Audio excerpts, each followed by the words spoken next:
Whoever's going to ask me the better question, I look at.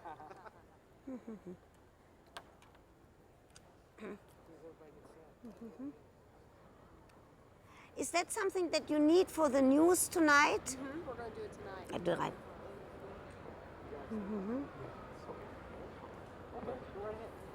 Have you noticed any new trends in sexual activity in young people today? I tell you what I do know is that the questions I'm going to get at this university here tonight, the questions are going to be more explicit. The vocabulary has changed. The actual activity, maybe there is a little bit more cautiousness, which I certainly welcome. Maybe there's a little bit more responsibility about using condoms for unintended pregnancies and sexually transmitted disease.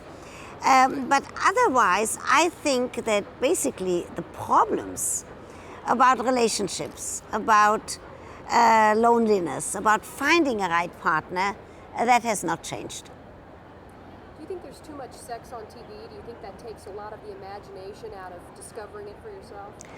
No, what I think is, I don't think there's too much sex on TV, but I do think there's too much violence on TV.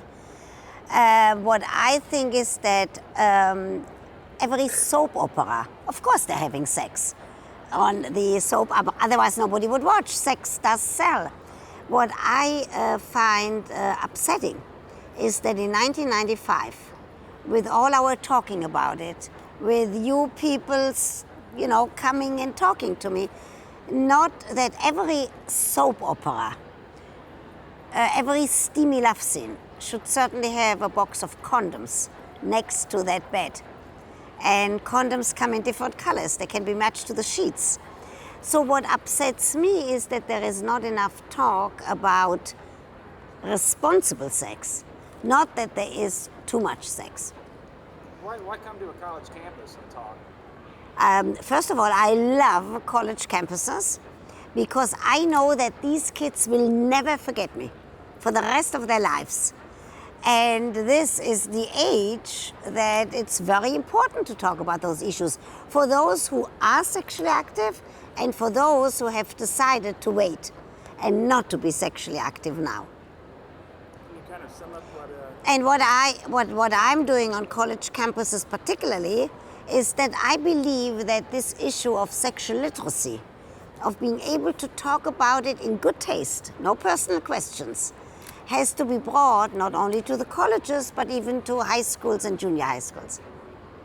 Can you sum up your book? Can I hold up? No, sum it up, what it's about. Summing up the book for dummies? I can't sum that up, but what I can do is to tell you that I didn't want to do this book because it says sex for dummies. I said, I don't talk to dummies. I talk to intelligent people.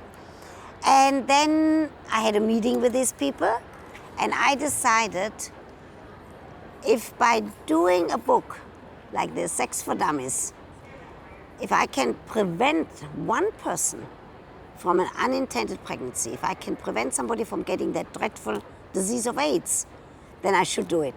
And now I, of course, love this book because all over the little icons, see that?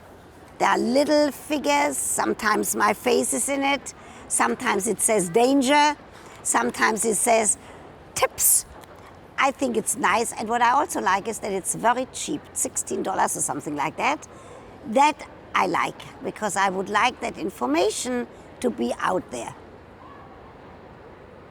You talk so candidly about sex. Do you ever get any negative feedback from people, almost like you're trying to promote or condone premarital sex or anything like Yes. that? When you hear me later, you will hear how I talk about values, how I talk about not only values but beliefs, and how I talk about everybody has to make that decision themselves. And when I hear criticisms that one should not talk like this, I say I respect your opinion, move your dial. What has changed, because before you asked me about change, the other day in a newscast on television, I heard the newscaster saying 2 times the word orgasm. That is new. Because before they may have talked about sexual satisfaction, but not about orgasm like that. Thank you very much. Thank you. Thank you very Thank you. I hear them behind me already. Thank you, Dr. Thank you very much. And enjoy your visit. Thank you.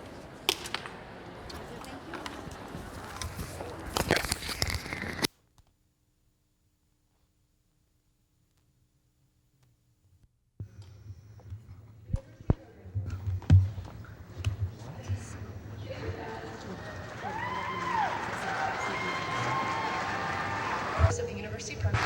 Our advisors, Janice Otlin and Allison McCaffrey. I'd like to thank this group of people for helping me with this event. I really appreciate it.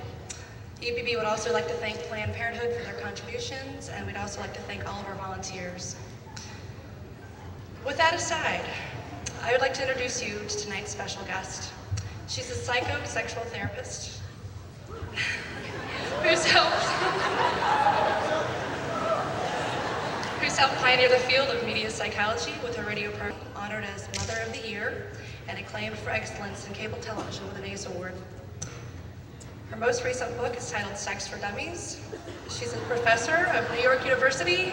It's my pleasure to introduce to you the students, faculty, staff, and general public, Dr. Ruth Westheimer.